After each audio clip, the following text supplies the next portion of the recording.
দেখেন আশরাফুল আলম খোকন হাসিনার পিএস কি বলে দেখছেন, তারা বলে তারা বিএনপির পাশে দাঁড়াইছে। আবার দেখেন আরেকজন দেখেন আওয়ামী লীগ ওই কয় যে গরু দুধ দেয় তার নাকি লাথি খাওয়া যায়, মানে বিএনপি দুধ দিচ্ছে এখন।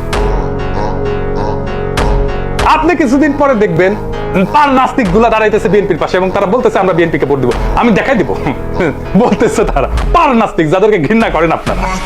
বিএনপি কে ক্ষমতা আনার জন্য এই সবগুলো শক্তি এক হয়েছে। কেন্দ্র দখল করবে, প্রশাসনকে কাজে লাগায়, পুলিশকে কাজে লাগায়, গুন্ডা আর হুন্ডা দিয়ে নির্বাচন হবে, আর্মি বসে থাকবে অথবা আর্মিও পিটাবে পাবলিককে, ব্যালট বাক্স লুট হবে। আওয়ামী লীগের পুরো সংগঠন বিএনপির জন্য কাজ করবে, টাকা আসবে খালি টাকা টাকা, লুট করা টাকা ফেরত আসবে কিছু, সেই টাকা বিএনপি নির্বাচনের জন্য কাজে লাগবে। এই জন্য খোদা বক্সকে ছড়াই দিচ্ছে প্রফেসর ইউনূসের সরকার। প্রশাসন, পুলিশ, জেনারেলরা মাথায় রেখে এই নির্বাচন আমাদের আজাদির নির্বাচন। সংসদের কাজ রাষ্ট্রে ইনসাফ কায়েম করা, এই ইনসাফের রাষ্ট্রই আমাদের আজাদির দিকে নিয়ে যায়। আমাদের প্রত্যেকটা ভোটকে আমাদের মাঠে রক্ষা করতে হবে। প্রশাসন যদি গণরায়কে ছিনায় নিতে চায় তাহলে ভোট ডাকাতদের এইবার বিতাড়িত করবো বাংলাদেশ থেকে।